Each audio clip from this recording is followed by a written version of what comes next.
The story begins by the lake, as our hero finds the surroundings unfamiliar. He suddenly remembers he was driving along on his scooter when a vending machine ahead of him got loose, and it ends up smashing into him. He is surprised he is still alive, but he soon finds he is unable to move. He suddenly hears his voice, welcoming customers to use him, and he realizes he was reincarnated as a vending machine. We learn he was actually a vending machine fanatic, so he is surprisingly happy about his new form. He admires his affordable products and sleek design, but he soon realizes his new form might be a problem.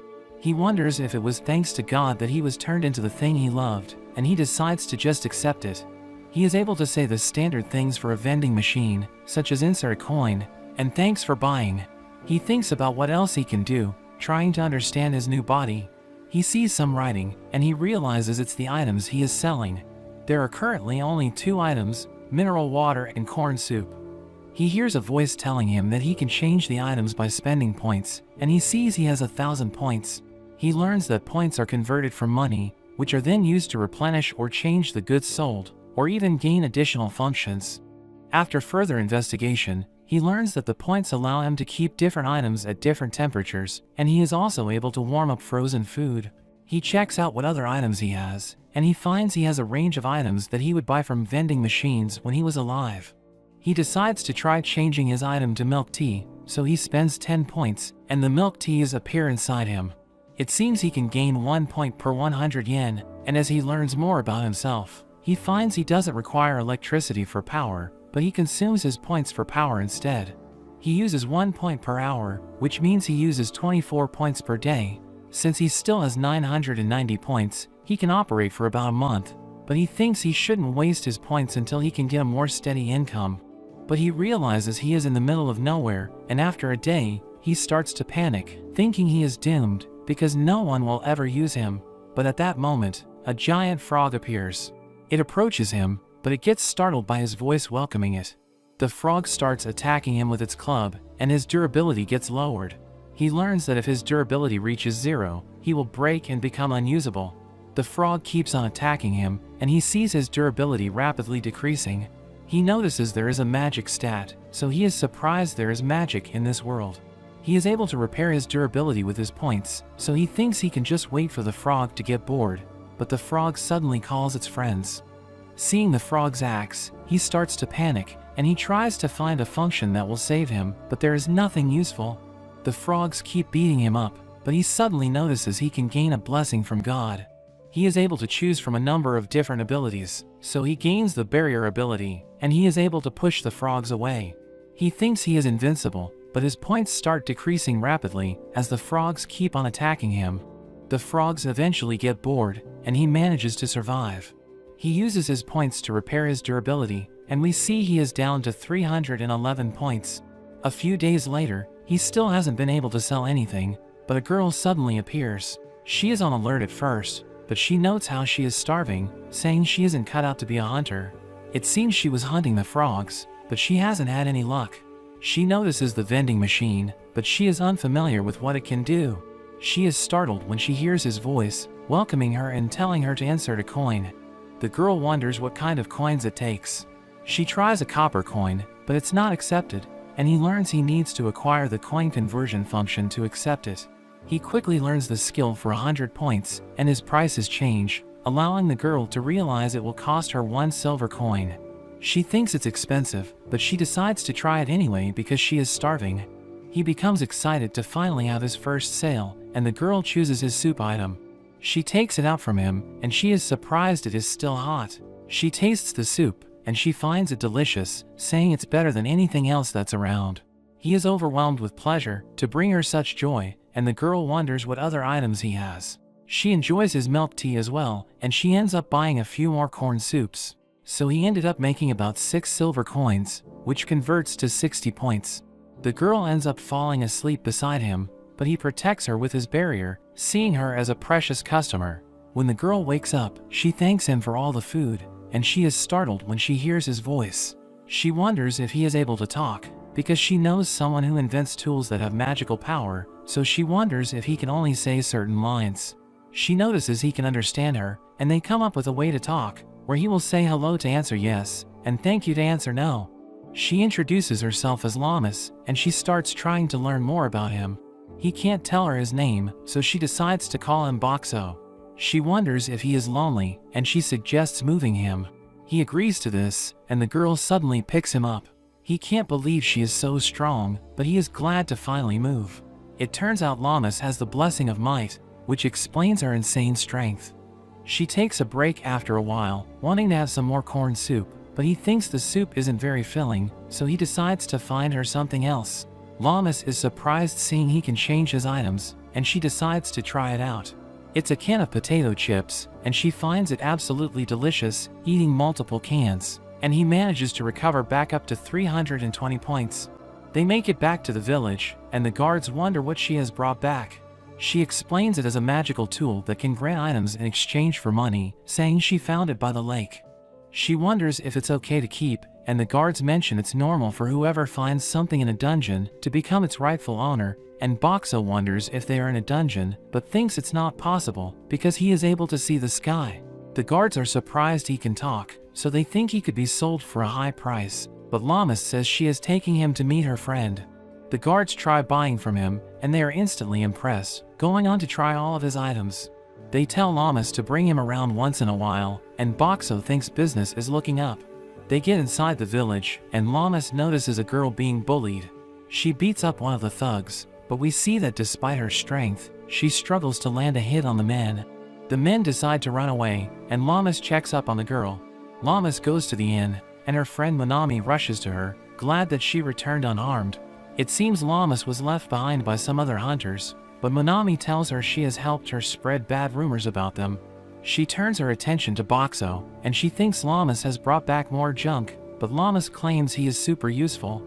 As Llamas sets him up outside, Monami knows she wants to go to the surface to show Boxo off to her friend, but Monami wonders how she will pay for the transfer circle. Despite being able to see the sky, they are apparently in a dungeon called the Clearflow Lake. It seems a transfer circle is required to leave, but it seems Llamas has spent all her money on his items. Monami tells Llamas to make some money working at her inn, and she hopes Boxo will also help to attract customers. The people are soon attracted by how good his items are, and he is able to sell quite a lot.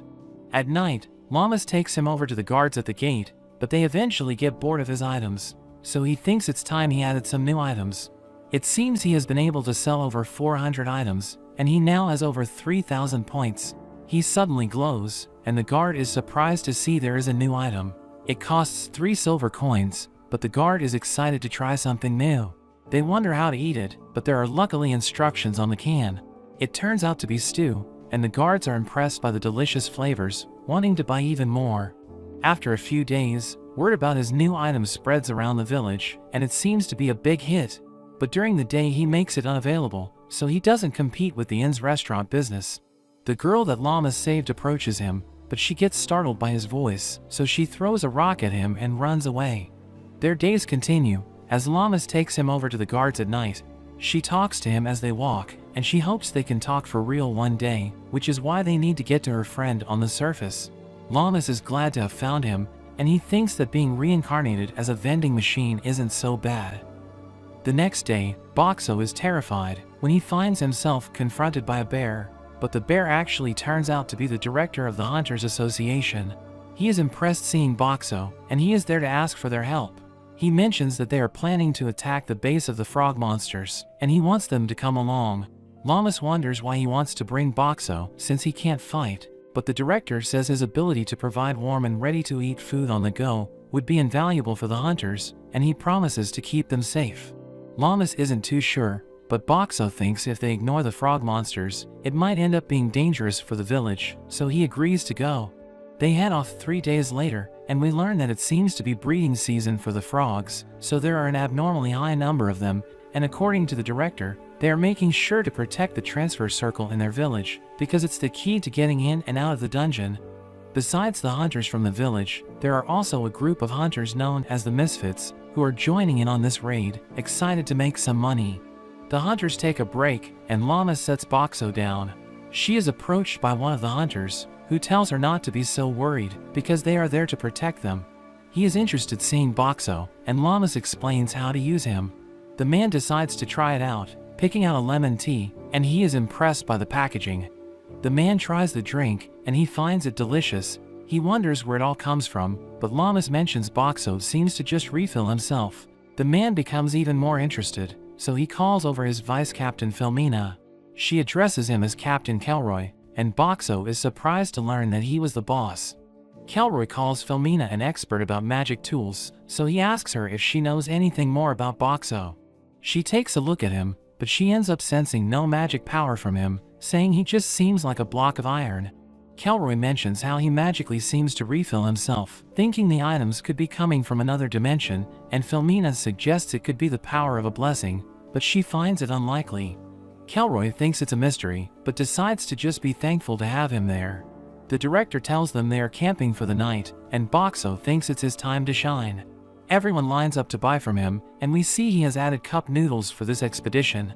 Everyone finds it delicious, and Boxo takes note of a girl that seems to have a big appetite. Llamas gets to know her, and she introduces herself as Sui. Later at night, the director joins them, and he tells Llamas the frog den is about 3 hours away.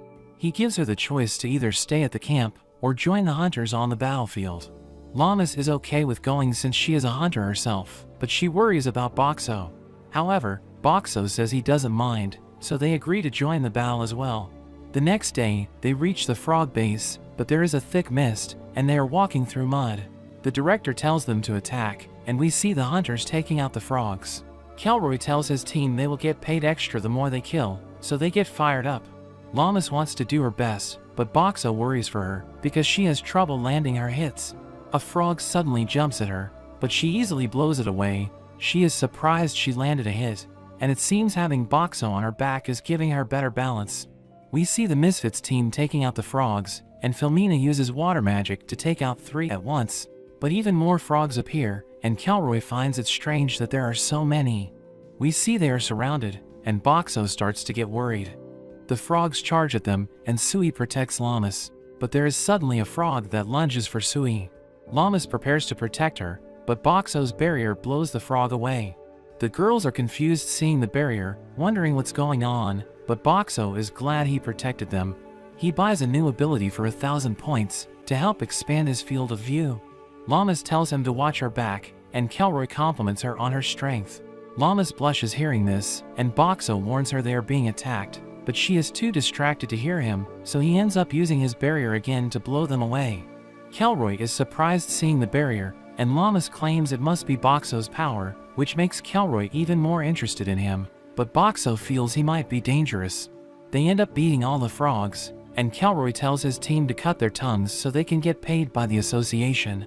Filomena tells him to help, saying it's gross, but Kelroy claims he became the captain so he wouldn't need to deal with that, causing his team to call him a tyrant. They wonder what they should do next, and Kelroy suggests they could help out on the front lines. Filomena reminds him their job is to protect Llamas and Boxo. Kelroy wants to make more money, saying he can give them all a bonus, and Filomena suggests it's up to Llamas. Kelroy begs Llamas to go, and Llamas is happy to help the hunters on the front lines. They take out some more frogs, and there are a bunch of hunters that are injured. Llamas carries them to the wagon, and Boxo thinks about how he can help. He comes up with an idea, and he decides to give them some drinks for free. The hunters are glad to have him, and the director thanks Kelroy for coming to their rescue. The director notes that there were twice as many frogs as expected, and Llamas wonders how it's possible. The director thinks it must mean that the Frog King has arisen, and Boxo imagines how strong it could be. The director asks for Kelroy's help to defeat it, and he tells Llamas to stay behind to help treat and feed the wounded hunters. Later that night, Llamas gets called away to help some of the other hunters, but there is a shady man that approaches Boxo. Boxo realizes he is after his money, so he gives him a free drink. But as the man tries to grab it, he burns the man's hand with a hot soup. Boxo laughs at him, but the man prepares to bust him open. However, Llamas returns just in time, and she ends up knocking him out, and the man is restrained. There is a disturbance in the distance, and the Frog King suddenly appears. The hunters wonder why it's there, and they all start to panic.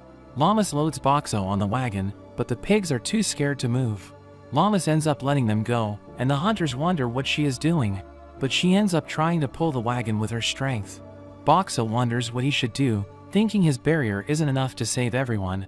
He tries to think of a way to slow down the monster, looking through his item list for ideas. He ends up buying Coke, and Llamas thinks he has a plan. They grab the Coke, and he buys the form change function, turning himself into a candy machine. He is filled with Mentos, and Llamas wonders what she needs to do. He struggles to explain his plan since he can't talk properly, so he just keeps telling her to insert coin. She doesn't understand what he is trying to tell her, and the Frog King approaches. The hunter thinks he must be broken, but Llamas can tell Boxo is trying his best. There's nothing Boxo can do, but the thief suddenly wakes up, seeing the Frog King, and he demands to be freed, not wanting to die. But a hunter stuffs his mouth to shut him up, but he starts to choke, so they give him some of the Coke, causing him to explode. This gives Llamas an idea, and she figures out Boxo's plan. She explains it to the other hunters, and they end up using the Coke to blast the frog in its eyes. Kelroy and the director make it back in time, and they manage to take out the Frog King. They all celebrate, and the director apologizes to Llamas for putting her in danger, and he thanks Boxo for saving them all, telling them their mission is complete. As they head back, they suddenly notice that the village was attacked. Llamas rushes back to the inn, but it's been completely destroyed, and she worries about Manami. However, Boxo manages to calm her down, and Llamas thinks Manami could have evacuated to the Hunters Association. We see a giant double-headed snake, which was responsible for all the damage, and Llamas finds the two guards. She asks about Manami and her mother, and the guards tell her they are safe inside. We see that the building is well guarded, because it's where the transfer circle is located. Manami welcomes Llamas back, and they are happy everyone is safe. Boxo thinks about helping the people, and he decides to give them all free items for the day.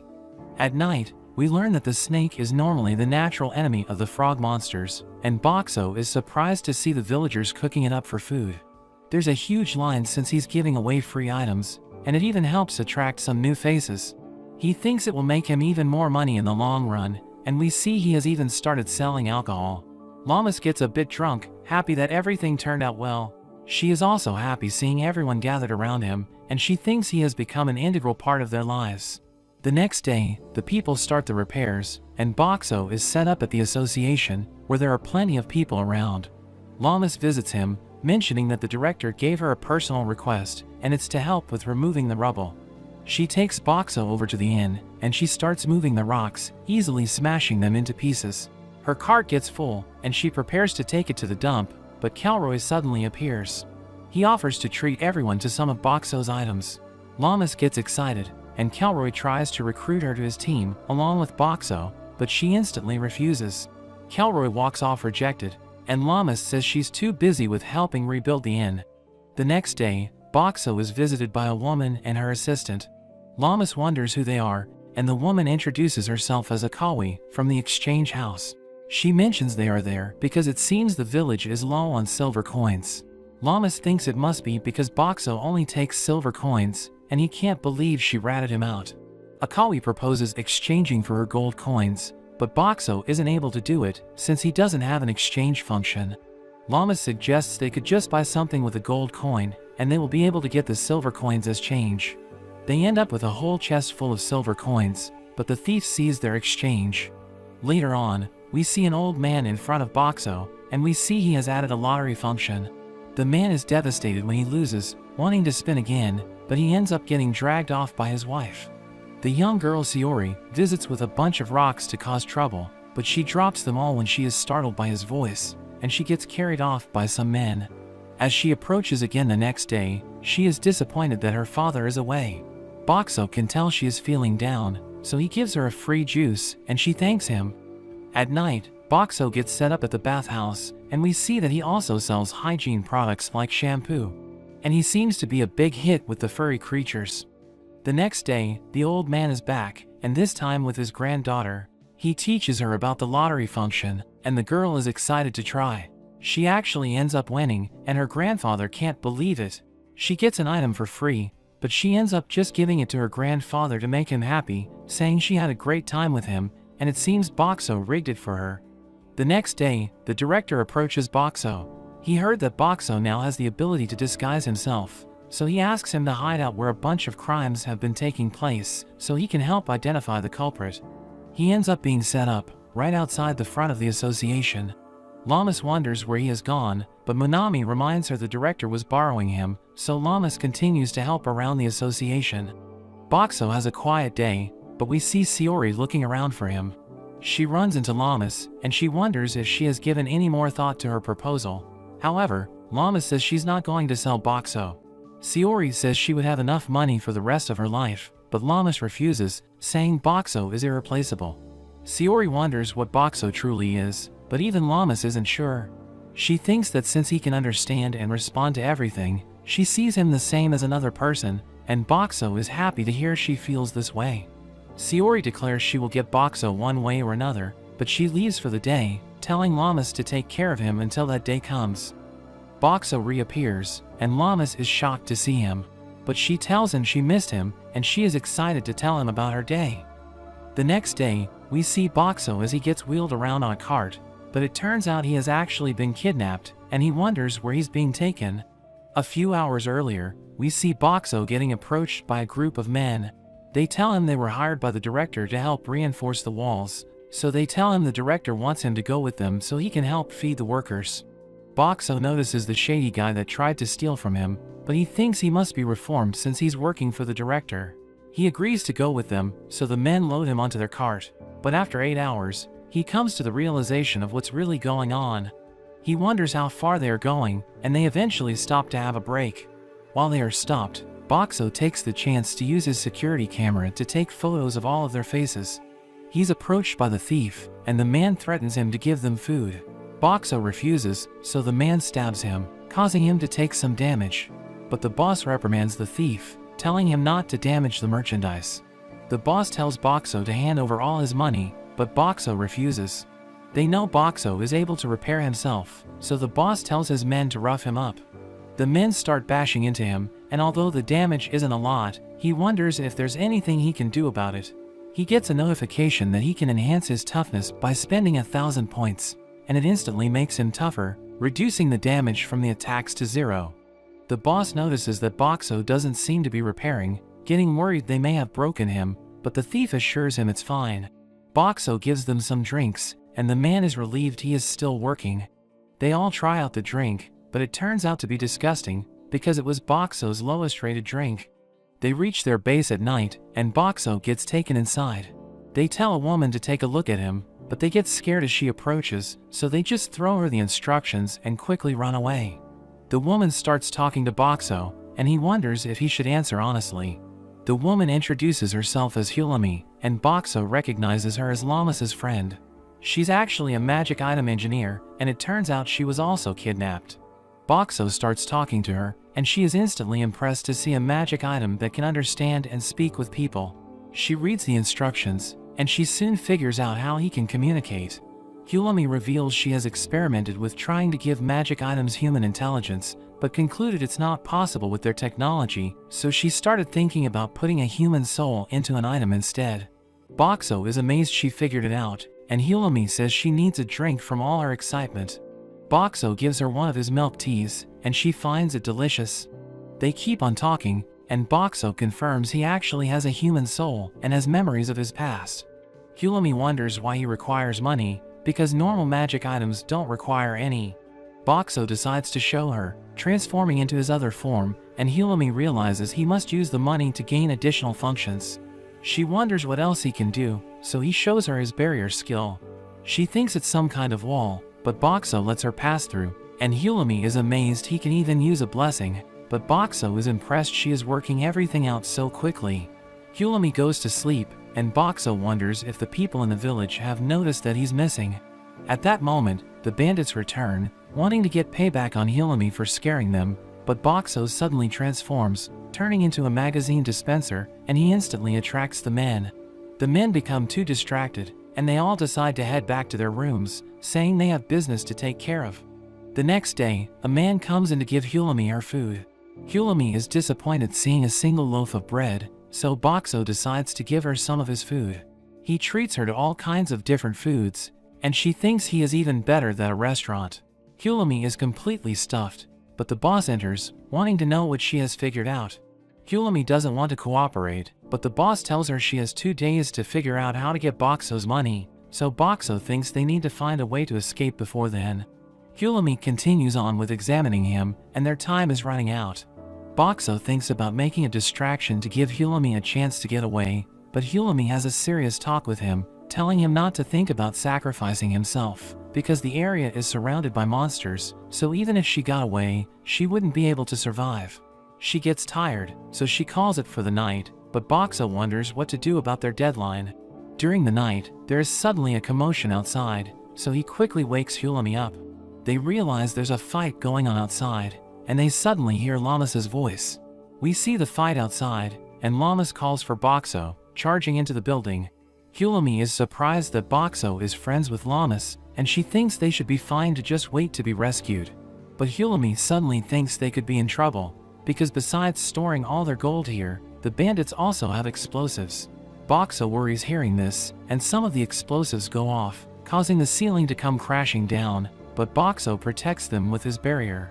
Hulami wonders if he can hold the barrier forever, but he admits that he can't. He thinks he would survive being crushed since he upgraded his toughness, but he worries for Hulami.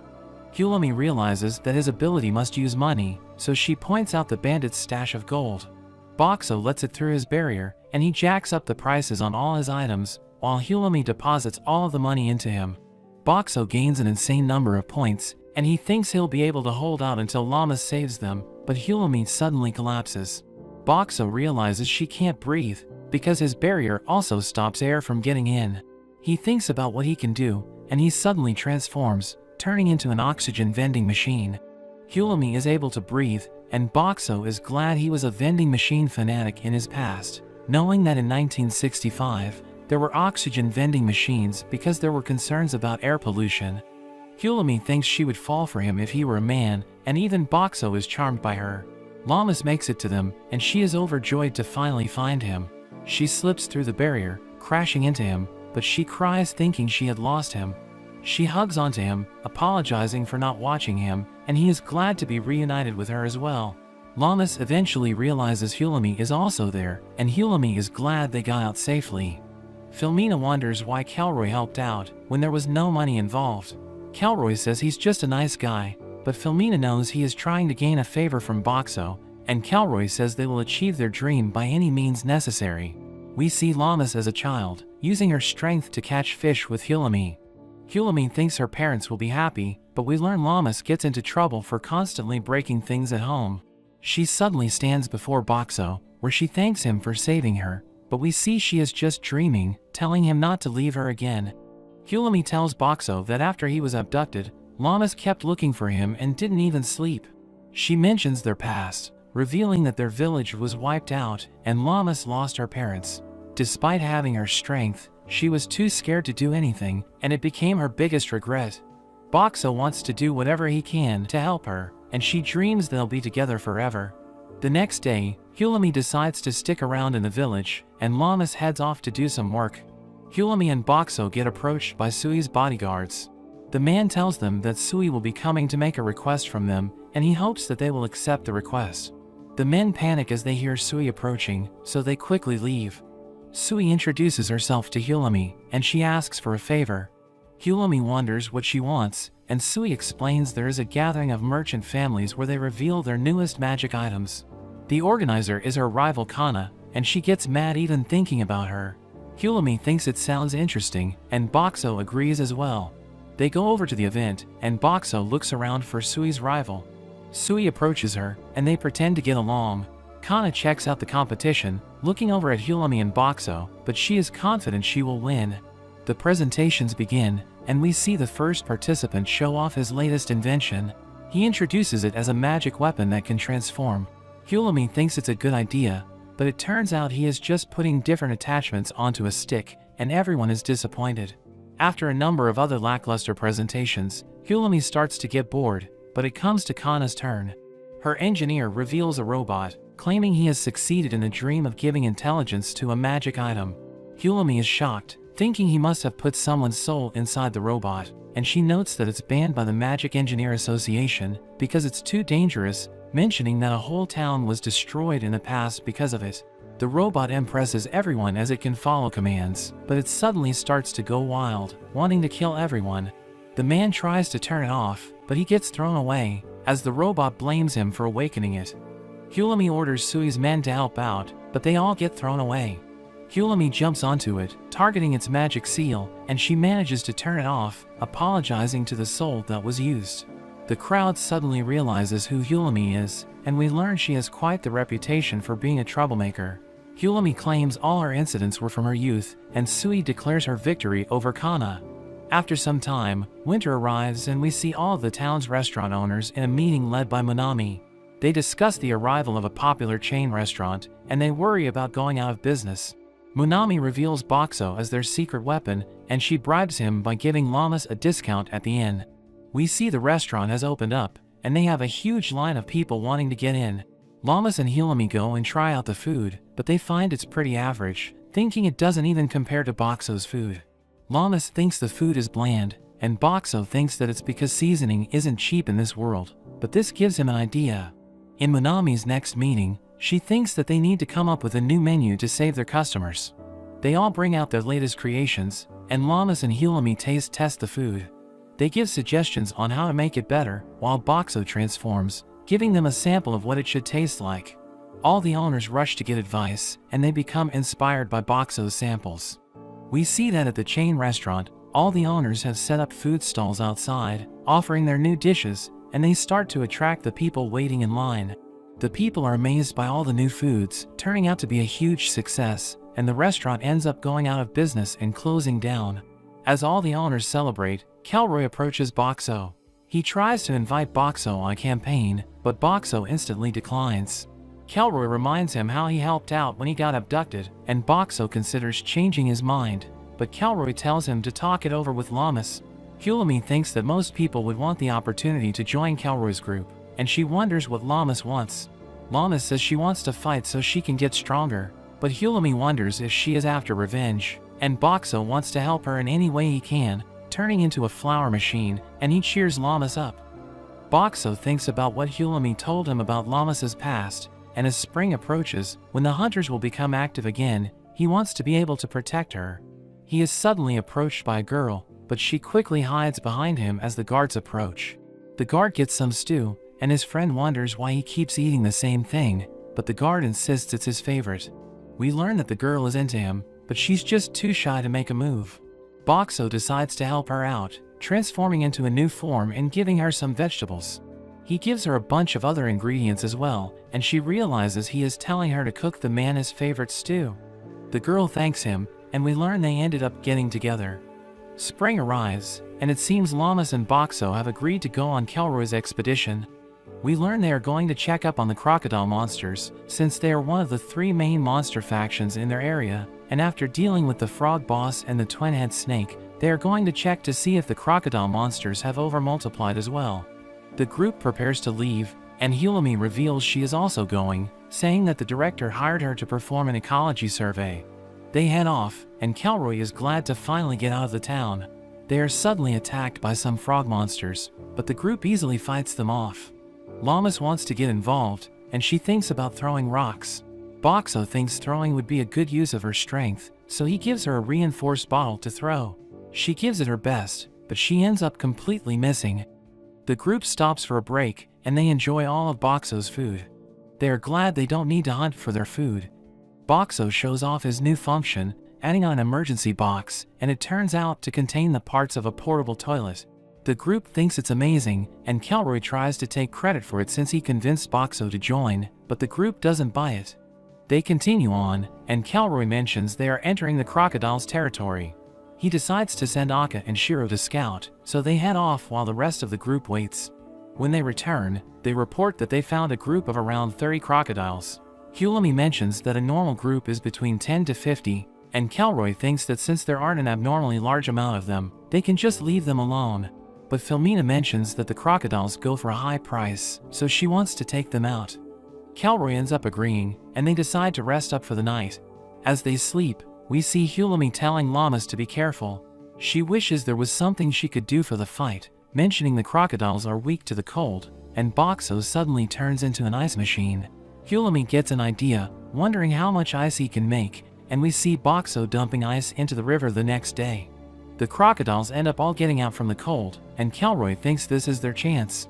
He asks Filomena to create a fog, but she says she can't cover such a large area. They wonder what they should do, and Boxo turns into another machine. He starts dumping dry ice into the river, and it creates fog over the whole area. Kelroy tries to take credit once again, but Filomena says Boxo is more useful than him. Kelroy gets depressed thinking he is useless, but they end up heading off to hunt the crocodiles. Hulami is left with Boxo, and she explains her real mission from the director is to investigate the appearances of the boss monsters. They are meant to be quite rare, but after 2 of them have appeared, she wonders if something is going on. There is suddenly a huge crash, and the group comes rushing back. We see llamas unconscious, and they are being chased by the crocodile boss. Kelroy tells Hulami to jump on, but she doesn't want to leave Boxo. However, he pushes her away with his barrier, and Kelroy grabs onto her. Boxo transforms and starts making noise to grab the boss's attention.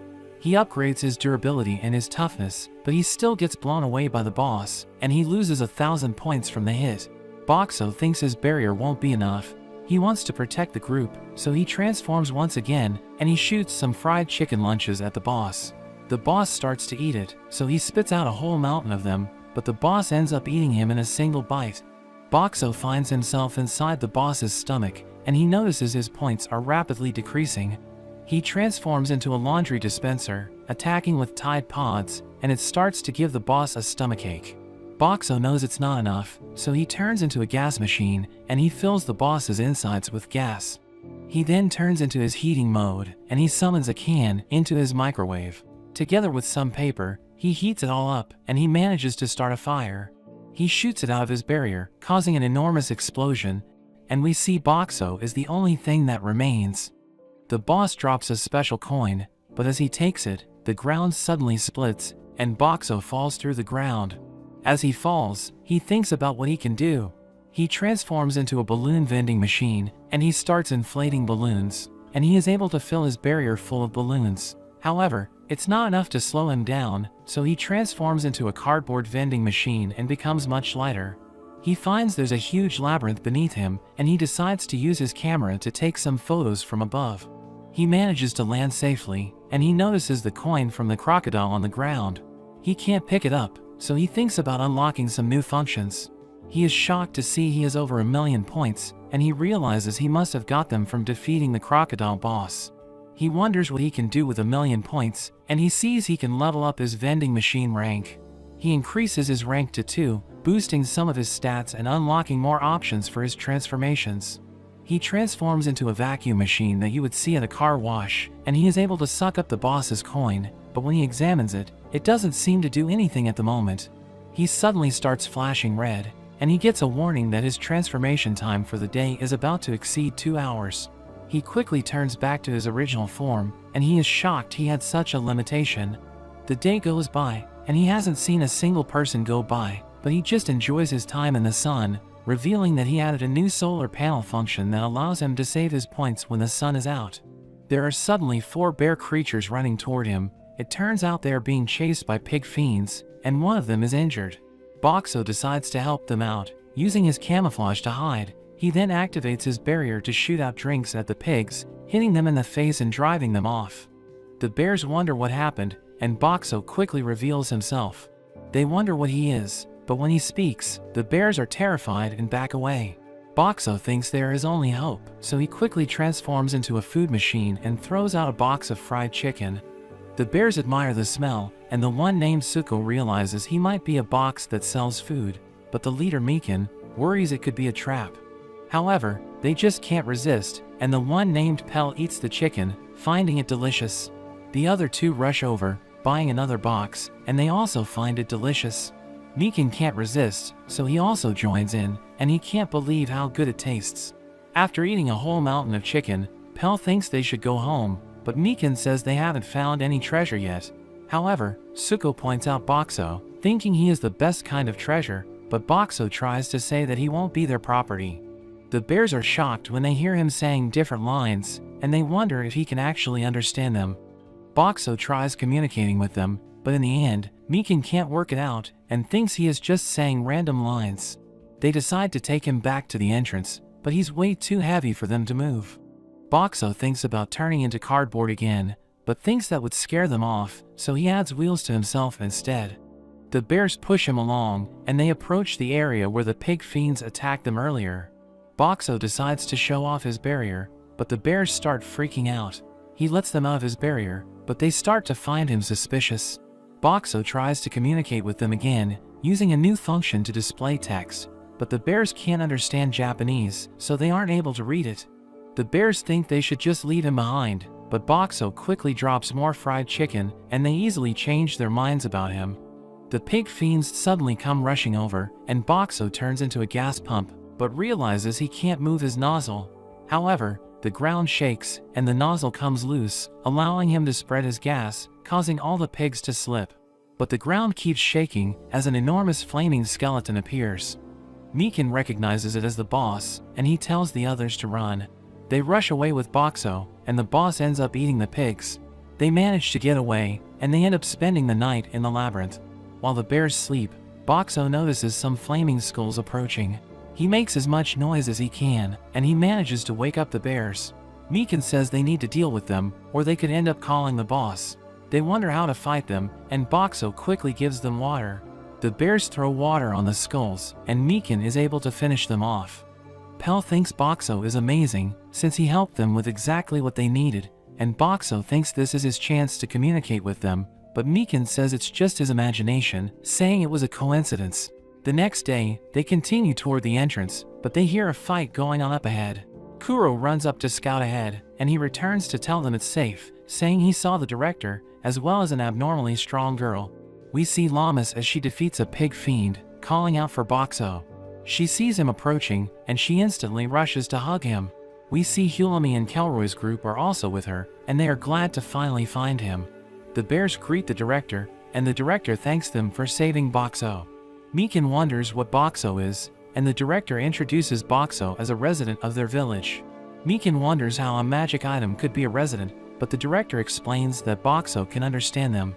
Mikan finds it hard to believe, pointing out how Boxo just says random lines, but Llamas explains their communication system, and the bears are shocked to learn that he could understand them the whole time.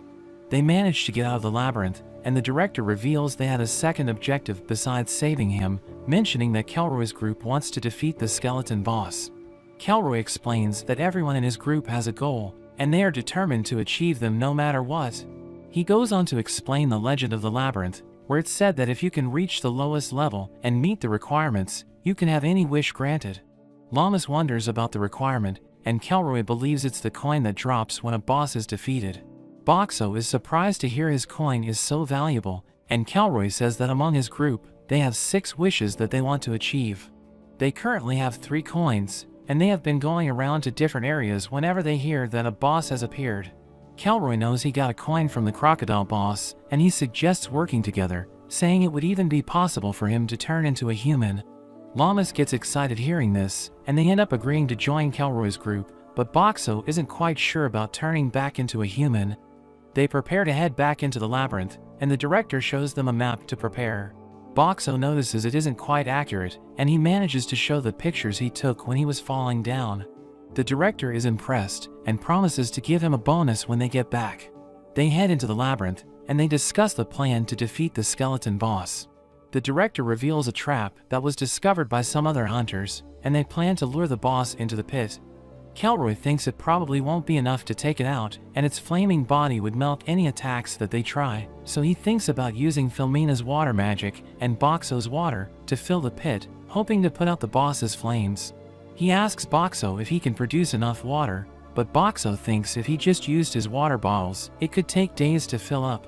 But he suddenly gets an idea, transforming into a pressure washing machine, and he's able to let out much more water. Everyone is impressed, but Boxo thinks about his limited transformation time. After 2 days, Boxo sprays water as a power washer for 2 hours each day, and has the bears throw in water bottles the rest of the time. Mikan gets lowered into the pit to check the water level, but it seems the ground has absorbed all of the water, and none of it is left. The group becomes discouraged, but Boxo comes up with another plan, turning into an ice machine, and he starts dumping ice into the pit instead. At night, Llamas asks Boxo if there's something on his mind, because she has noticed that his light flickers when he's thinking. She asks how he feels about becoming a human, but Boxo isn't sure. He wants to be able to talk to her as a person, but as he thinks about becoming a human, he worries he will become useless. Everyone finds him incredibly useful, but he thinks that without his vending machine powers, people will no longer need him, so he's scared of this reality. Llamas tells him how she wants to be able to talk with him and cook for him, giving him the courage to want to be a human. After another few days, the pit is finally ready. Hulami wonders if the ice will be enough, thinking the boss's flames might instantly vaporize it all. The boss appears, and it starts to approach them. Mikan triggers the trap, and the boss falls right in. Hulami warns everyone to watch out for steam, but nothing comes out, and Mikan points out that the fire is out. Hulami wonders how it's possible, and it turns out Boxo actually filled the pit with dry ice, which actually caused the pit to be filled with carbon dioxide, and since fire can't burn without oxygen, its fire was extinguished. The group starts throwing rocks down at the boss, but Mikan thinks it's not enough damage, suggesting that they throw something heavier. Kelroy's group starts looking at Boxo, thinking they could throw him, but Llamas refuses to let them do that. Kelroy thinks they could jump down and defeat it, since its flames are gone, but Boxo warns them not to go, because they won't be able to breathe. But the boss starts climbing up, and Kelroy thinks they have no choice but to jump in. Boxo starts to panic, and he suddenly transforms into a magazine dispenser. Llamas becomes flustered, and she ends up slapping him, causing him to go flying, but he thanks her as he transforms into his heaviest form, smashing right through the boss. The boss is defeated, and Boxo sucks up another boss coin. He uses his balloons and his cardboard form to fly out of the pit.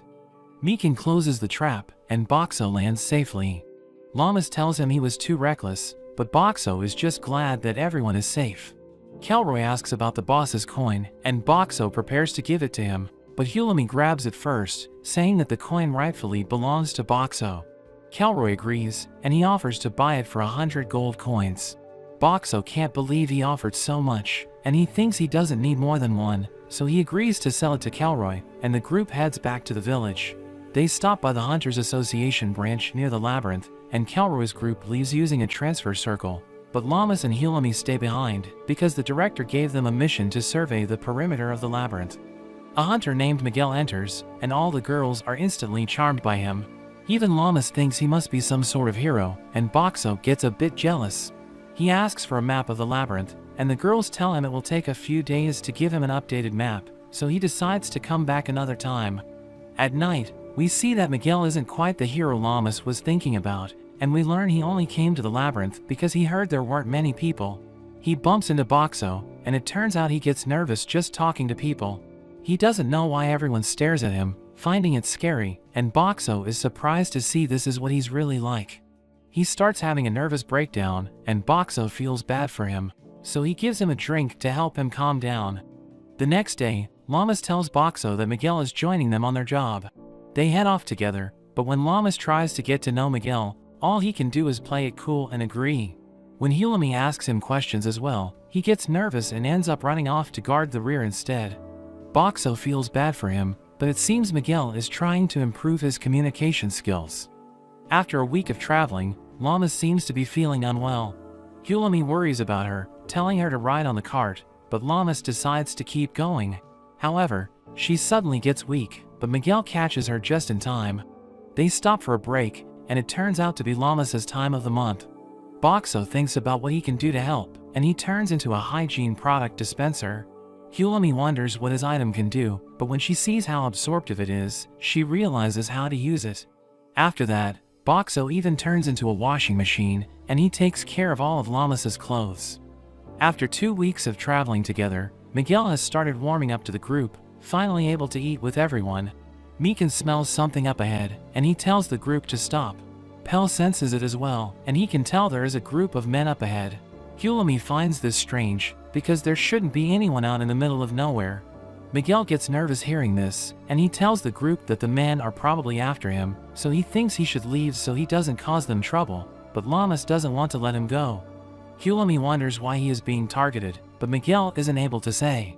Hulami tells him there's no need to worry about their safety, because Boxo will be able to protect them. Boxo shows off his barrier, and Hulami tells him to test it, telling him to stay if Boxo can block his attack. Miguel agrees to this, and he prepares to go all out. He unleashes a lightning dragon, but the barrier is able to stop it. It does 500 points worth of damage, and Boxo is shocked it was so much, thinking it was almost as strong as the crocodile boss's attack. They continue on foot, and Miguel can sense that there are 3 swordsmen and 2 magic users. Llamas is amazed he can sense them from so far away, and we see the men approaching them. The leader reveals they are there for Miguel's life, and he wonders if Llamas and Mikan are his companions, but Miguel says they are unrelated, telling the man to leave them alone. The man agrees not to harm them if he doesn't resist, but Miguel doesn't trust him, so he decides to fight. Llamas and Mikan run off, drawing the 2 magic users. The mages attack, but Boxo blocks it with his barrier. He then transforms into his washing mode, and Llamas sprays the men with water. She then attacks with soap, blinding their vision, and she easily finishes them off. Miguel fights against the leader, but in an instant, he is able to take him out. Miguel thanks Llamas for her help, and he tells them to get the others while he gets information from the men. When they regroup, Miguel isn't able to say why he's being targeted, and he thinks it's too dangerous to keep traveling together, so he thinks it's time they part ways. But Llamas suggests he should join Kelroy's group, saying they don't care about a person's past as long as they are strong. Miguel agrees to get in touch with them, but when he leaves, he just can't handle meeting more people. The group makes it back to the village, but when they check in at the guild, the clerk finds it strange because he thought Boxo was already back. It turns out that at the closed-down chain restaurant, there are some vending machines, but when they try it out, it's actually just a person inside, and they are just selling the food from the restaurant. Llamas and Hilami aren't impressed, and after a week of Boxo being back in the village, the restaurant is once again out of business. Munami holds another meeting with the restaurant owners, and she suggests holding an eating competition. The repairs to the village are almost complete, so she thinks the contest would be a good way to attract more people. The other owners think it's a good idea, and they decide to hold it in 2 weeks' time.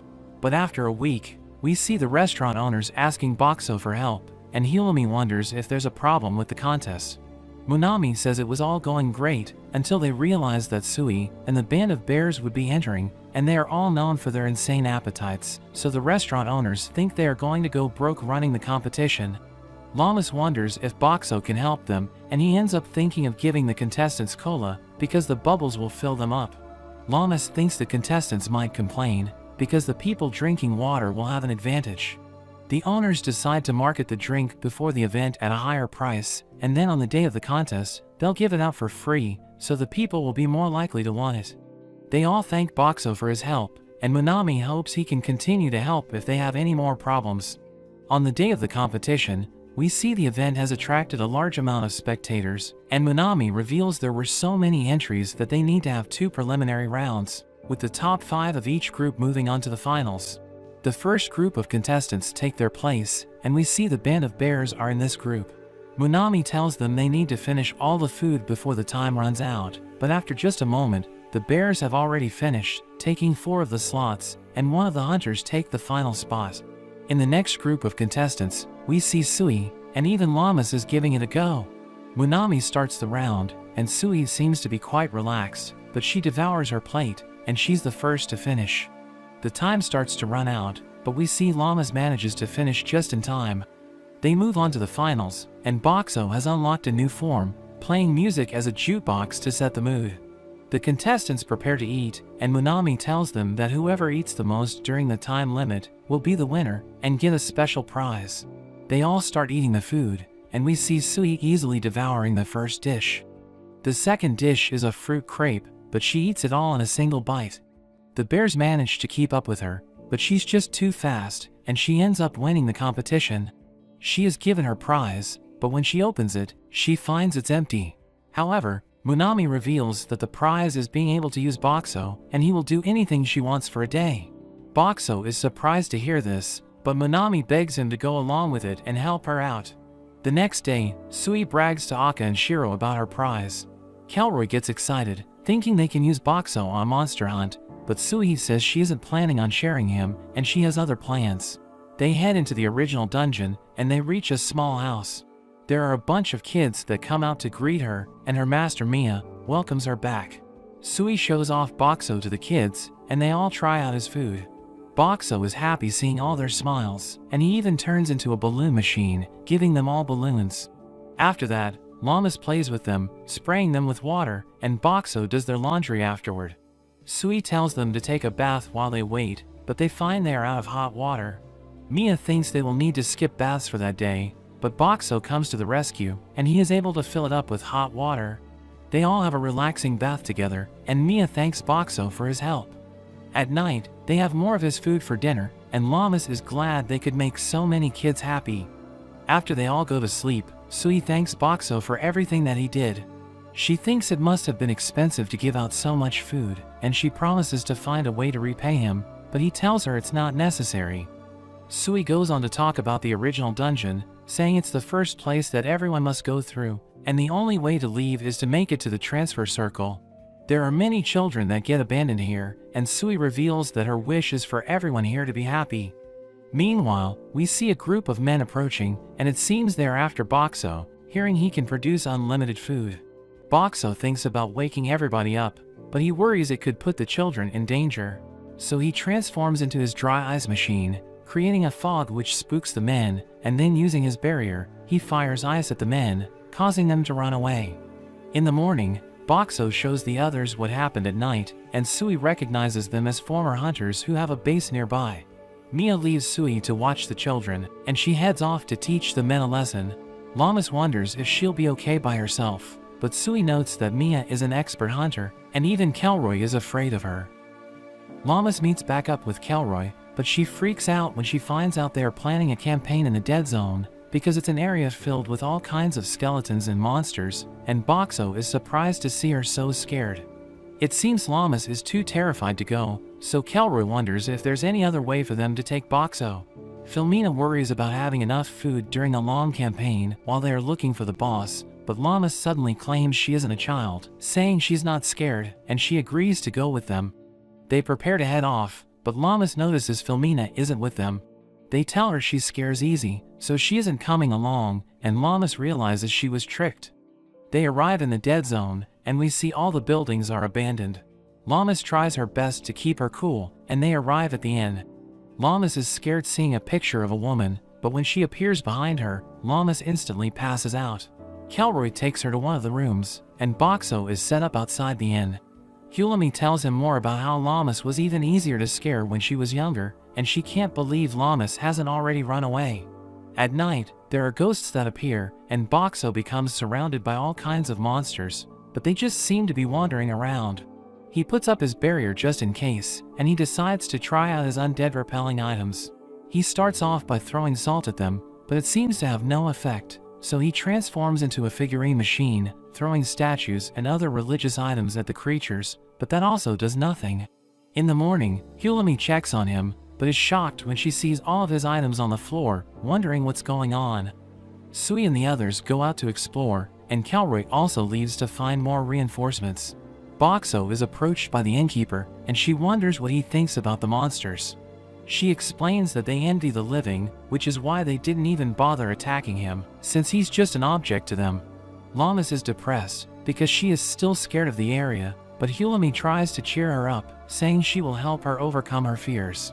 Llamas gets excited by the idea, but when Hulami tells her to start by walking around the village, she's scared once again.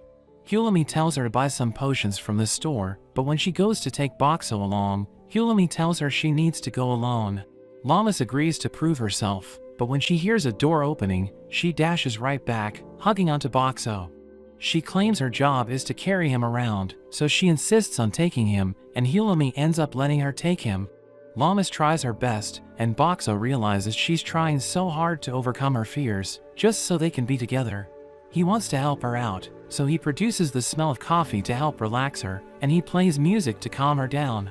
She shows off her newfound confidence to the others, and Hulami tells her she's ready for the next step, telling her to do it without Boxo, but she instantly refuses.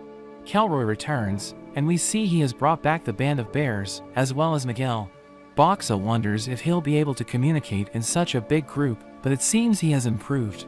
The group has a meeting, and Kelroy reminds them that their goal is to defeat the boss of the area, the King of Souls, suggesting that they go out looking for it during the day. They head out exploring together, but after just a while, they are soon surrounded by monsters. However, the group is prepared and is easily able to handle them. After several more days, the monsters seem to just ignore Boxo, but there is suddenly a zombie boy that approaches him. It seems the boy wants his food, so he ends up giving him a drink, but the boy just bites the bottle because he isn't able to open it, but he manages to get through. The next night, the same boy comes back, so Boxo gives him another drink. He keeps coming back every night, and Boxo starts to enjoy his visits. One night while camping outside during their exploration, Boxo wonders how the boy is doing, but the boy manages to find him. However, Akka and Shiro are on watch, and the boy gets taken out. Boxo feels bad about this, but he knows it's not Akka's fault. They find he had a coin on him, and they wonder if he was trying to buy something. After some more time, the group has a lead on where the boss is. They start discussing their strategy. Kelroy reveals that the Soul King is a magic user that can use multiple different elements. Hulami wonders how he plans to deal with it, but Kelroy thinks Boxo's barrier would be the perfect defense against its magic. Boxo agrees with his plan, and they all have a toast before they head out. The group heads off, and they approach the Soul King's location. They scout from a distance and see the Soul King, but there are also countless monsters in their way. Kelroy thinks they'll need to take them out before fighting the boss, but Sui thinks it'll be tough to fight so many. Boxo gets an idea, turning into a gasoline machine, and Hulami wonders what he's trying to tell them. She sprays out some of the gas, examining it, and they soon realize that it's flammable. The group prepares to fight, throwing bottles of the gas, covering all of the monsters, and the flaming skulls set everything on fire. The group charges through with Boxo's barrier, and they head straight for the boss. The Soul King attacks them with lightning magic, but Boxo's barrier manages to withstand it. Kelroy and Sui attack, but the Soul King creates walls that stop the attack, and the walls even split up the group. Llamas and Boxo are by themselves, but Llamas charges at the boss. The Soul King blasts her with ice, but Boxo easily blocks it. The Soul King is surprised they can stop his magic, and he tries using wind to blow them away, but Llamas is able to withstand it, thanks to her blessing of strength.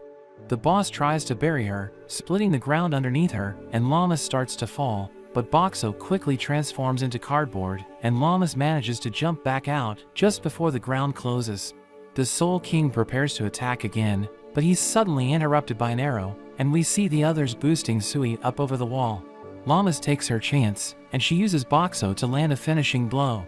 The group celebrates their victory, but we see the Soul King on the floor cursing at them.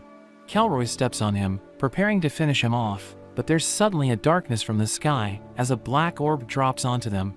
Everyone panics, and Boxo's barrier takes massive damage, but it eventually stops. Miguel and Kelroy get back up, but when Kelroy tries to grab his hat, there are vines that suddenly emerge, taking the Soul King's remains and forming an orb in the sky. The orb dissolves, and another skeleton monster emerges, but it seems to know Boxo is from another world. Llamas wonders who he is, so he introduces himself as the Netherlord. He examines the Soul King's coin, but finds no use for it and just throws it away. Llamas wonders what he is after, but the Netherlord says he's just hunting, just like they are hunting the dungeon bosses. Meanwhile, Miguel sneaks away, and he suddenly launches a surprise attack, but it has no effect and he gets blown away. Hulami rides in on the carriage, telling them all to run, and she throws a bottle of Boxo's gas. The Netherlord wonders what she's doing, but Sui follows up with a flaming arrow, causing an explosion. The group takes the chance to run, but the Netherlord blasts them, and he grabs Hulami, recognizing her as a threat. He grabs Sui as well, and he proceeds to shock them both. Llamas rushes to them, but she's too late, as the Netherlord drops them to the ground. Llamas is devastated at the sight, and she charges in, but the Netherlord avoids all of her attacks. Llamas wonders what they should do, and Boxo comes up with a plan, but he worries that it might not work. The Netherlord counterattacks with his magic, but Boxo stops it just in time. Llamas tells him that she believes in him, giving him confidence. Boxo transforms into his balloon machine, filling his barrier with balloons, but the Netherlord tells them it's futile, as it charges up his ultimate technique. Boxo shoots out Llamas from his barrier, but he uses his balloons as a distraction. Llamas takes this chance, and she lands a kick on the Netherlord's staff, managing to shatter it. The Netherlord decides to retreat, and he disappears with a cloud of dust. Llamas rushes to check up on Hulami, reminding her of their promise to stay together. Kelroy gets back up, and he quickly checks on Sui. He refuses to let her die, and he tries to give her CPR. Boxo realizes there's a chance to save them, and he turns into an emergency defibrillator.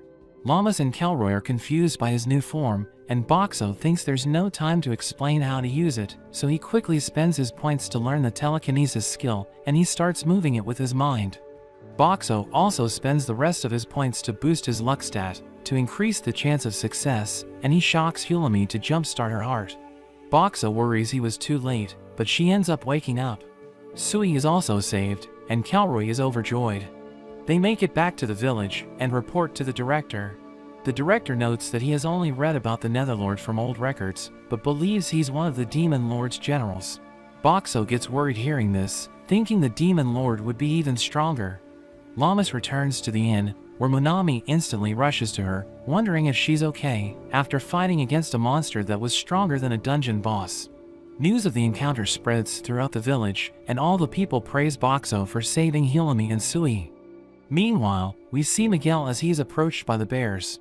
They wonder what he plans to do next, and Miguel thinks about how he was defeated, but he swears to get even stronger so that he can protect his comrades. The bears are happy to hear this, and Mikan tells him that the director is even calling for backup, so there will be a ton of other hunters coming to help, but this only makes Miguel more nervous since he still has trouble talking to new people. We see Kelroy reflecting upon the encounter. He notes that he was ready to give up his life for the sake of his wish, but after seeing Sui on the verge of death, he can't handle his friends dying, so he starts to reconsider his goal.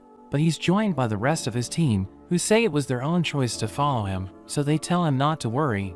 The next day, we see Lamas walking with Boxo, but Boxo wonders where they are going. She ends up taking him back to the lake where they first met, and she reflects on everything they've been through together. She thanks him for always protecting her, but he thinks about how people were hurt in that last fight. However, Lamas tells him to focus on everything that he's done, and that it was all thanks to him that Sui and Hulami survived. Boxo is touched by how much she cares about him, and Sui and Hulami suddenly appear. Lamas wonders what they are doing there, and the two suddenly kiss Boxo to thank him. Lamas starts freaking out, but Hulami tells her she should also thank him, since he has helped her the most. Lamas approaches Boxo, but she gets too embarrassed to do it. So Hulami and Sui push her in, and she has a moment with Boxo. Lamas runs off, chasing after Hulami, and Boxo is left thinking about how his life being reincarnated as a vending machine isn't so bad. We see Hulami and Lamas with Boxo, who forgot that they're in a dungeon because he can see the seasons change when he looks at the sky. He thinks about selling ice cream when the weather is hot, but Miguel suddenly appears and asks Boxo to become his master. Boxo says hello there, so Miguel thinks he has been accepted as Boxo's apprentice, and the girls start teasing him, but he thinks he has nothing to teach Miguel. He starts cleaning Boxo, but Lamas mentions that she's in charge of cleaning him, so he apologizes for being intrusive. Director Bear joins them and invites them to attend an important meeting, which will be held in the Dead Zone. The dungeon's directors gather for the meeting, and Bear introduces Boxo and his friends to everyone, revealing that they survived an encounter with the Netherlord, who is the Demon Lord's left-arm general. The other directors see him as a threat, and Boxo recalls that he had to revive his friends by turning into a defibrillator because the Netherlords stopped their hearts. Boxo thinks they were lucky that nobody died, but they can't let the Netherlord run free, and he notices that Kelroy is also there. But Lamas wonders what a left-arm general is, so Director Bear notes that the Demon Lord lives in a land to the north.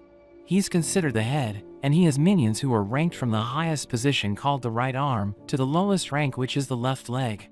The left arm is number 3 in the Demon Lord's forces, and the directors wonder what they should do, because the Netherlord attacked them inside the dungeon. Director Bear suggests hitting him with everything they've got, and everyone agrees with him, so they all decide to work together to take down the Netherlord. After some time, the aces from each area show up, and they approach Boxo and his friends. One of them buys water and soup from Boxo, who wonders why there's an elderly couple in the assault squad, and he realizes that a school director named Hoxie is also in the team. He recognizes her as the owner of an orphanage, and he knows that she taught Sui archery, but the elderly couple talks to her, and he can't believe they know each other. The ace hunters gather in the area, and they decide to have a party before going after the Netherlord, but one of them wonders what old people are doing there, thinking they aren't up to the task. Hulami tells him to mind his manners, so he asks her if she wants to fight, but Kelroy joins them, and the man recognizes him as the leader of the Misfits, so he freaks out and crawls away. Kelroy notes that his party is out of commission, so he needs all the help he can get. Hoxie mentions that she's from the Origin Stratum, while the old woman Yumi reveals that she has the blessings of swordsmanship and healing light. The old man notes that his name is Shim, and he reveals that he knows magic, while Hulami and Lamas also introduce themselves. Boxo realizes that they have a well-balanced party, and he isn't sure if their older members will perform well, but he's confident that Kelroy will make good calls. The next day, they split into several teams, and they search for the Netherlord, as Director Bear apologizes for getting everyone involved in such a dangerous task. But Yumi tells him there's no need to apologize, because they're all comrades, and she notes that she can sense monsters ahead. Hoxie shoots them with her arrows, and everyone's impressed that she was able to kill 3 at once, while Shim realizes that the monsters still haven't noticed them, so he blows them away with his magic.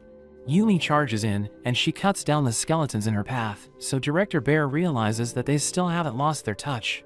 But they explain that they're no longer in their prime, so they aren't as powerful as they used to be, and Lamas thinks they're amazing, so she tells Boxo they should do their best to keep up. Everyone has dinner together, and they all think Boxo's food tastes amazing, so he's glad he's helping them with their morale. Lamas trains in the middle of the night, and Yumi tells her to lower her center of gravity because it will improve her power and accuracy. She decides to give it a try, and she realizes that it improves the power of her punch, but Yumi tells her she needs to get used to fighting without Boxo. He knows that she still can't control her strength, and having him on her back gives her just the right handicap, but she needs to learn how to use her strength without him. Hulami thinks the Netherlord let Lamas go on purpose so that she could report to the authorities and bring an assault force together. She thinks he wants the Ace Hunters to gather in that stratum, but she notes that it's just a worst-case scenario, and she doesn't want to confuse everyone with her ideas, so she only tells Boxo. After that, they continue searching for the Netherlord, and they see another hunter team fighting his minions. He watches them as they fight, and we see Boxo's party behind him as Director Bear tells them to prepare for battle. Hulami tells Lamas to relax, because they have plenty of aces in the team, and Director Bear tells everyone to buy time until reinforcements arrive. They charge in, and they cut down the Netherlord's minions, while Boxo transforms into a power washer, and uses his telekinesis to cut down the monsters with his hose. Everyone obliterates the skeletons, but the Netherlord revives them, so Director Bear realizes that they won't stay down unless the Netherlord is defeated. He tells everyone to get away, because the Netherlord is gathering his magic power, so he'll probably use an explosion spell. The hunters run away, and he unleashes a devastating spell, which destroys everything in the area. We see that everyone was able to survive, so the Netherlord is impressed, realizing he shouldn't underestimate them. But he summons his minions, and Boxo realizes that he needs to do something, because they're at a disadvantage. The Netherlord knows that Lamas has the blessing of might, so she'll be able to harm him if she reaches him, and we see the real Boxo above him, because she threw him up there during the explosion spell. We learn that she's carrying a magic item made by Hulami, and he transforms into a massive ice vending machine as the Netherlord sees him approaching. So he uses his magic to stop him, but he struggles to lift him, and Boxo fills the ground with ice. We learn that he prepared the defibrillator before he transformed, and he uses it to electrocute the Netherlord, causing him to pass out. Boxo manages to crush him, and he returns to his original form, as Lamas asks him if he's okay. But they realize that the Netherlord is still alive, and he notes that the staff is precious, so he needs to retrieve it. He's impressed that they were able to defeat his left arm, but he notes that he has accomplished his goal, because the Ace Hunters have gathered in the area. He explains that if hunters or monsters die in the dungeon, it accumulates energy proportional to the power of the dead, and he plans to use it to create new monsters. So he prepares to kill everyone, and Hulami realizes that the other areas are defenseless, because all the Ace Hunters are gathered there. They make their way back to the village, because they need to protect everyone from the Netherlord, and they return to the Hunters Association. But we learn that Hoxie and Kelroy return to the Origin Stratum, and Director Bear's assistant tells him that a swarm of monsters invaded the village a few days ago. She notes that most of the inhabitants failed to evacuate, and they tried to activate the transfer circle, but it didn't work. He asks her about everyone's status, so she reveals that the people who can't fight are upstairs, while the hunters on guard duty are on the terrace. He tells her she has done well, but she suddenly collapses, and the guards in the team decide to help the hunters defend the association. Miguel follows them, and Shim notes that he'll use his magic to help them out, while Yumi mentions that her healing spell will come in handy. Llamas considers joining them, but Director Bear tells her to help him distribute meals, because the people haven't been eating well. Boxo thinks she isn't ready for battle yet, because she wants to find Manami, and he gives everyone food and water, so they all enjoy their meals. Llamas takes him to the second floor, where they continue to distribute food and drinks, and a girl named May asks her about Shim and Yumi, so she explains that they're both safe. She tells Hulumi that Shim and Yumi's descendants are okay, but Manami rushes to Llamas, who's glad that she was able to escape from the monsters. Hulumi tells Boxo that she wants Shim and Yumi to learn about the situation, and he decides to help her by changing his form, but they realize that the monsters are approaching. She sees that the village has been destroyed, but Boxo notes that they still have work to do, and the hunters start fighting the monsters. She tells Shim and Yumi that their descendants are safe, and they use their powers to defeat the monsters, while Miguel uses his sword skill to wipe them out. Boxo notes that he can't let himself fall behind, because everyone's doing their best, and Llamas realizes that the hunters are exhausted, so she carries them inside, and tells them to leave the rest to her. Boxo realizes that her motivation is back since she met Manami, and a girl named Shirley tells her it's time for a quick break. He gives her a drink, so she thanks him for being such an outstanding gentleman, and notes that it's too bad that he isn't a guy. Llamas notes that it's their turn to hold the line, so she tells Shirley to take a nap, and she leaves to fight the monsters. She grabs onto one of them, and uses it to send the other monsters flying, but Boxo realizes that the defensive wall is broken, thinking the monsters used the hole to get in. After she defeats the monsters, he realizes that she's already tired, so he gives her a bottle of water, and the other hunters mention that they've already recovered, so they rush outside. He wants her to take a break, but she wants to continue fighting, because she's determined to protect everyone. He recalls that her old village was destroyed by monsters, so he understands how she feels, but he knows that she might die if she doesn't slow down. So he decides to stop her at all costs, and thinks it's the perfect time to use the skill he's been practicing for a long time. He calls her by her name, and tells her to stay back, but she freaks out, wondering when he learned how to talk. Llamas suddenly passes out, because her body has reached its limit, and Hulumi reveals that she heard everything, so Boxo tells her he can talk a bit. She realizes that he can't speak fluently, because there's a limit to the syllables he can use, and we learn that he can only take the sounds from the lines he knows, and pronounce them in a different order. She mentions that she wants to learn more about him, but he thinks it isn't the time to enjoy their conversation, so he tells her to take him to the terrace. We see another wave of monsters approaching, but he creates cola bombs by combining Mentos with them, and uses them to take down the monsters. We learn that the horde retreats in the evening, and attacks late at night, so the hunters defend the association while the others are sleeping. The band of bears suddenly appear, and they tell Boxo to give them something to eat, so he gives them their favorite fried chicken. They gobble it up, and one of them mentions that they ran around the village looking for survivors, but they couldn't find anyone to save. He adds that the monsters are gathered near a huge hole in the wall, and they saw big ones approaching in the distance, but Boxo can't believe they were running around in a danger zone. Hulumi thinks King Frog fiends might show up next, and the hunters are worried, but Miguel mentions that they should work together to repel the monsters. Boxo notes that he looks manly, but his fist is trembling, and the hunters discuss their battle plan, as Boxo gives him a drink, telling him he did a great job. Llamas tells Boxo they should protect everyone, and we learn that he has a plan, but he isn't sure if she'll go along with it. He tells her to put him on the front lines, and she's worried that the enemies might show up, so she refuses to do it. He begs Hulumi to grant his request, but she tells him to call her by her name, and he notes that he doesn't have the sounds he needs to say it. But he realizes that she's just testing him, so he tells her she's cute, and she becomes flustered. Llamas is upset, and she asks him if he likes Hulumi, but she knows that he has a plan, so she tells Llamas to let him try it. He transforms and flies using his balloons, and we learn that he has 100,000 points, because Director Bear gave him gold coins as an advance payment. He transforms into his ice vending machine form, and he fills the ground with ice, as he notes that the enemies are cold-blooded beasts, so they can't handle extreme temperatures. He sees the monsters approaching, and he isn't sure if his ice is working, but he uses his powers to create ice spikes, and launches them at the monsters. He realizes that his plan is working, and he continues to attack with his ice, planning to wipe out the monsters, but Hulumi reminds him that his abilities consume money. He explains that he isn't worried since Director Bear paid him in advance, but he realizes that he's losing points fast, so he decides to retreat. He returns to Llamas, who's angry since he decided to go through with his plan, even though she told him not to do it. He thinks about keeping quiet so that she'll forgive him, but she knows what he's thinking, and she continues to scold him, but he knows that she's just doing it since she's concerned. The next day, Boxo gives everyone ice cream since it's hot outside, and they all think it tastes amazing. Director Bear begins the War Council, and he notes that they need to close the hole in the wall, so Hulami suggests using Earth magic to do it.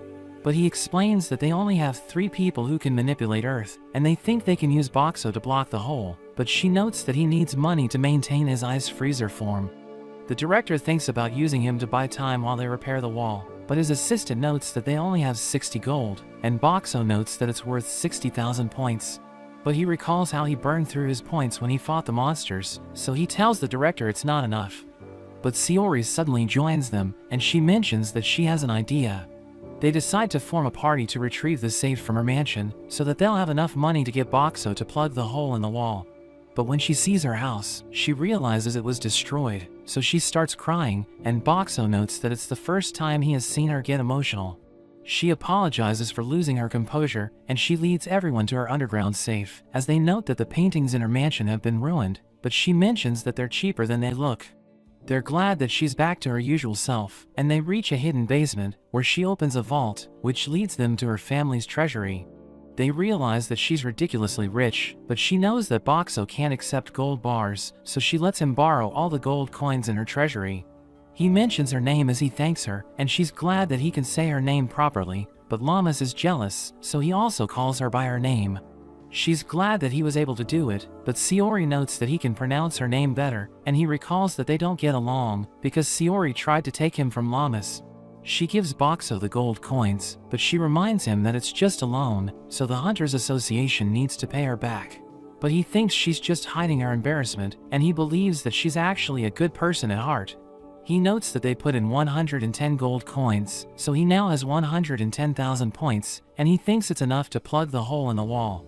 They return to the Hunters Association, but they realize that everyone's suffering because of the heat, so they flock to Boxo, telling him to give them something cold. So he gives them ice cream, and they're able to cool off, but he notes that the heat is getting worse, so they need to do something to improve the situation. Director Bear asks Boxo if he can change into his giant form with the money he has so far, so he reveals that he can maintain it for an hour. The director suggests attacking as the enemy pulls back in the evening, but Hulami thinks it's better to make their move after the monsters withdraw, because they can use the cover of darkness to get into position. She thinks they should wait for the monsters to launch an all-out attack late at night, because they will leave the hole unguarded, and Boxo thinks her plan might work.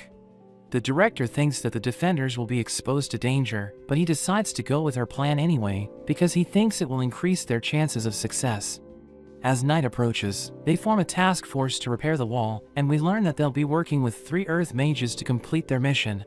Director Bear notes that Boxo's role is important, so he feels pressured, thinking he needs to live up to the hype.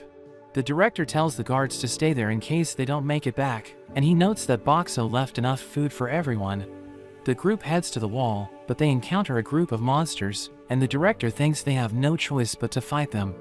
Shim suggests waiting for an opening, so they wait for the monsters to attack the association, and when they hear the hunters fighting, Llamas prepares to make her move. But Yumi tells her to wait a bit longer, and a monster sees them, so Shirley takes it out. Director Bear calls her the voluptuous figure, but she tells him to stop calling her by that name, and Boxo realizes that she used to be a hunter. Director Bear tells him it's time to fill the hole, so Llamas wishes him luck, telling him to come back alive. He's glad that she believes in him, and as he starts to fly, he gives her a drink and tells her he'll be back. He realizes that countless monsters are outside the wall, and he's surprised by how organized they are, but he knows that he doesn't have time to hesitate, so he immediately makes his move. He transforms into his giant form, and he blocks the hole in the wall, but he's surprised that the beasts are running away, thinking someone must be controlling them. He uses his new function to create a concrete slab, which is meant to fix a vending machine in place, but he spams the skill to stack the slabs, until they completely cover the opening in the wall. He returns to his original form, and Director Bear tells the Earth mages to make their move, but he sees a group of monsters chasing them, so he attacks them with his claws. Boxo realizes that he's a formidable fighter, and the Earth mages start fixing the wall, and the band of bears knock the monsters out with their roaring blessing. Lamas helps the mages repair the wall, while Shim and Yumi work with Miguel to wipe out the monsters, and Boxo realizes that everything's going according to plan. But he sees that the monsters are organized once again, so he looks for the person who's controlling them. He sees a mage wearing a black robe, and thinks he looks suspicious, so Boxo flies towards him as he considers crushing him to death. But he thinks he shouldn't kill him, because he still needs to interrogate him, and he returns to his usual form. He crashes near the man, who starts to panic, but Boxo wonders why he's working for the Netherlord. The man can't escape because of Boxo's barrier, so he orders his minions to destroy it, but Boxo notes that it can withstand their attacks, because he still has plenty of points. He tells the man to be quiet, and he starts to strangle him, telling him to order the monsters to stop. But he refuses to cooperate, so Boxo combines his cola with Mentos, and forces the man to drink the cola bomb. He knows that he's being cruel, but he notes that people's lives are on the line, so he needs to do whatever it takes to stop the man. He prepares to give him another cola bomb, but he freaks out because he thinks it's poison, and he stops controlling the monsters. They suddenly walk away, and everyone wonders what's happening, so Boxo calls all of them. Lamas rushes to his side, but she sees the man, and she recognizes him as the person who destroyed her old village. Everyone realizes that he's using a ring to control the monsters, but she suddenly starts pounding the barrier, and Boxo panics as he loses points. She tells him to drop the barrier, because she wants to punish the man for attacking her village. But everyone stops her, and Director Bear tells her to control her anger, so that she can save as many people as possible. She apologizes for losing her composure, and notes that she'll help repair the wall, while Boxo removes his barrier. The director starts interrogating the man, and threatens to make him suffer if he doesn't confess, so he freaks out once again. Director Bear tells Boxo to stay with Lamas, while he does the dirty work, so Boxo watches her as she repairs the wall. He doesn't know what he should say to her, and she apologizes for wanting to avenge everyone in her village, revealing that it's the reason why she became a hunter, so she lost it when she saw the man. She starts crying, as Boxo notes that he wants to stay by her side no matter what happens, so that he can make her happy whenever she's sad. He tells her he'll be with her until the end, and he isn't sure if he understands what he means, because he wants to stay with her until she quits being a hunter. But she's flustered since she thinks he proposed to her, and she explains that her mother got married when she turned 18. So she believes it's too soon for her, and tells him she wants to get to know him before she marries him, but she thinks about their future, telling him she wants to see him turn into a human. But he wonders if romance between a human and a vending machine is even possible, and he turns red, as she thanks him for cheering her up. So he realizes that she was just messing with him, but he's glad that he was able to make her feel better. After that, the hunters defeat the monsters in the village, and they repair the walls, so the villagers are safe once again. Shirley looks for Director Bear, because she wants to know what to do with the depression in the ground, and Hilami knows that she's talking about the spot where Boxo dropped. Boxo knows that it's interfering with the reconstruction effort, but he realizes that it has a rectangular shape, so he comes up with an idea. We see everyone suffering because of the heat, and they beg Boxo to give them something cold, but he flies away, and leads them to a pool. They see kids swimming in the pool, and Lamas thinks it looks fun, so she dives in with Hilami. She notes that it's nice and cold, and tells Sayori to join them, but she explains that she isn't interested, so Lamas pulls her into the water. Boxo is glad that everyone's having fun, and we learn that he filled the hole with ice cubes, so that it will turn into a temporary swimming pool. The villagers hold a summer festival, and everyone uses it as a chance to unwind, but Director Bear notes that they can't go crazy, because they're still lacking in resources. The four bears ask Boxo to give them ice cream, but he notes that they're in a summer festival, so he transforms into a shaved ice machine. They have no idea what he's serving, but they decide to try it anyway, and they all think it's amazing. But he wishes he had more than 3 kinds of syrup, so he decides to take the fruits he's selling, and he adds them as toppings. Everyone enjoys eating it, and Lamas notes that Boxo is an all-purpose magic item, but he just tells her to call him a vending machine. After that, Boxo spends time with Lamas, who notes that the man who destroyed her village has already been punished, so she thinks she no longer has a purpose as a hunter. But Boxo tells her to just have fun with him, and we learn that he enjoyed every moment he spent with her, so he wants to stay by her side. She recalls that he wants to stay with her until the end, and she decides to go with his suggestion, telling him they still have plenty of things to do. They return to the Hunters Association, where Director Bear reveals that Hilami has repaired the transfer circle, but she notes that it isn't fully operational yet, so they can only send 3 people at once. Director Bear notes that they'll send people to the origin stratum, and Shim notes that it's the only stratum that leads out of the dungeon, so securing it will make evacuating residents easier. Director Bear notes that Hulami will be one of the 3 people they'll send, and she'll be going with Llamas and Boxo. They accept the mission, but Miguel decides to join them, and Boxo is glad to have him in the team. But he reveals that they're the only ones he talks to, so he doesn't know what he'll do without them.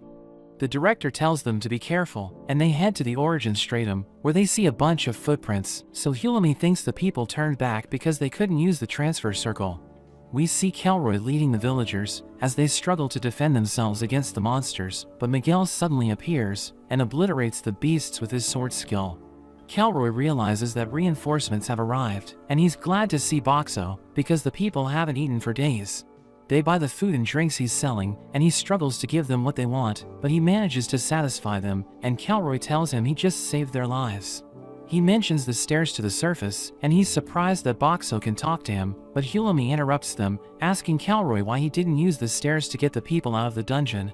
So he reveals that he had no choice but to dig in and fight their enemies, because the door to the surface won't open. But Sui suddenly joins them, and she begs for food. Everyone starts eating together, and the members of Kelroy's group are glad that Boxo showed up, because they were running out of supplies. Sui gobbles up her food, and the other kids tell her to slow down, but she can't help it. Kelroy notes that they can evacuate everyone after Hulami fixes the transfer circle, but Director Origin suddenly appears, and she thanks Boxo for saving everyone. She tells the villagers they need to leave the stratum and take refuge in the Clearflow Lake village. But they need to hold out until Hulami fixes their transfer circle, and they start cheering for Origin, as Boxo realizes that she's popular with the men.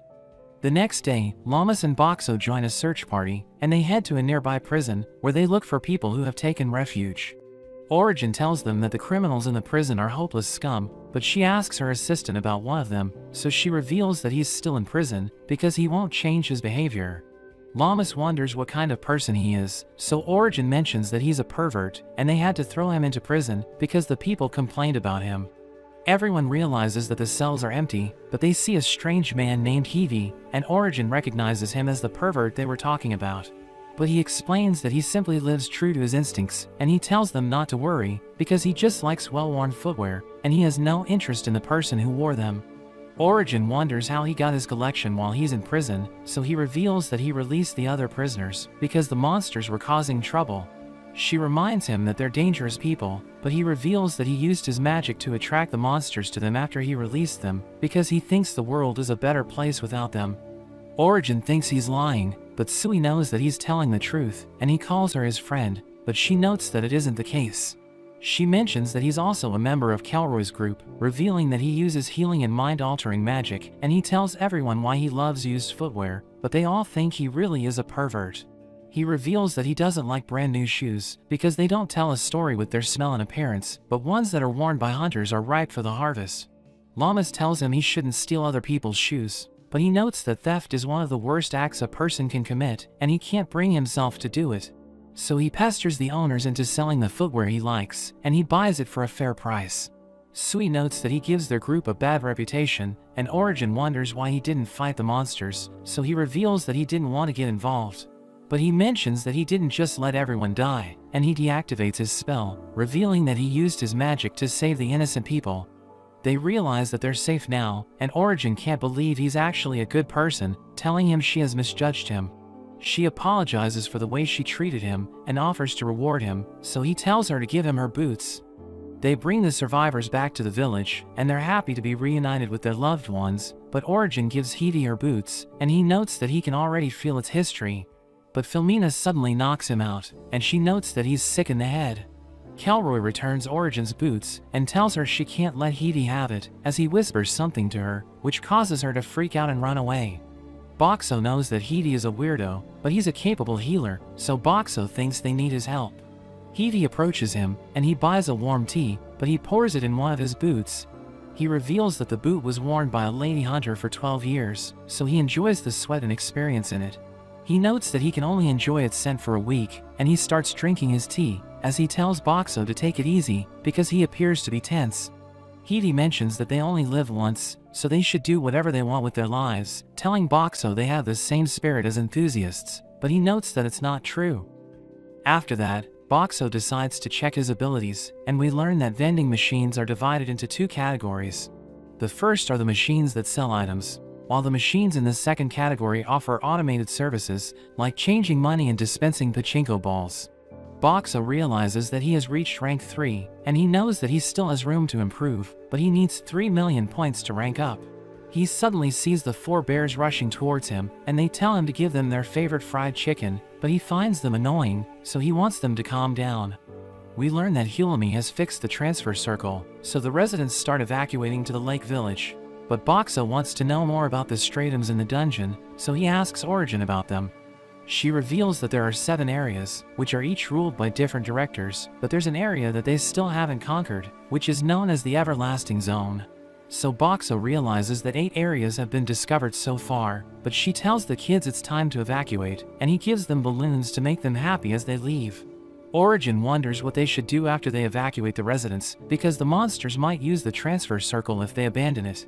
So Hulami suggests taking down the person who's controlling the monsters, but Origin explains that she doesn't have enough manpower to do that. Kelroy tells her she can lead it to the Misfits, but she needs to pay them for their services, and she agrees to hire them. We see the Misfits fighting the monsters, while Hidi buys a drink, but Boxo asks him why he isn't fighting. So he explains that he's just a healer, and he just stands by during combat, because he has no offensive magic. They reach a fork in the road, and we learn that one of them leads to a lake, while the other one leads deeper into the dungeon. Kelroy mentions that he wants to see the lake first, but they see a group of monsters, and Hidi prepares to take them on. But Boxo wonders why they aren't attacking him, so his teammates explain that he's using his illusion magic to blind them.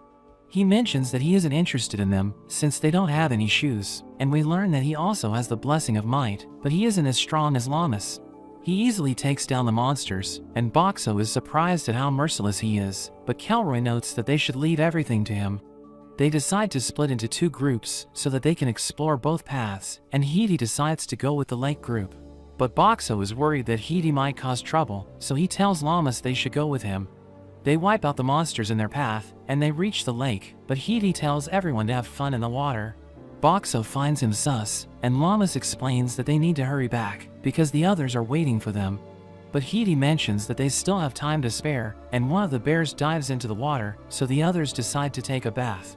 Hidi promises to stand guard while everyone has fun, but Boxo thinks he's up to something, so he transforms into a power washer.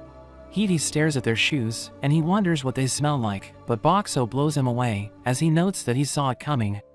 After that, they return to Kelroy, who wonders why Hidi is the only one that's wet, so he explains that he fell into the lake.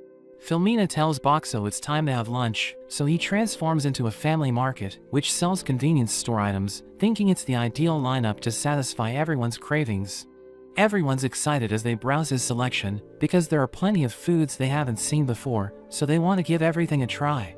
He shows them how to open a rice ball, and they're amazed because they haven't seen anything like it, but we see Miguel fighting the monsters, and he tells them he needs to take a break. They reach the deepest part of the origin stratum, and Miguel mentions that he can sense over 100 creatures ahead of them. But Kelroy thinks it won't be a problem, and he notes that he and Miguel will take the lead. Boxo wants to help them, so he transforms into a pachinko ball dispenser and fills the road with his balls.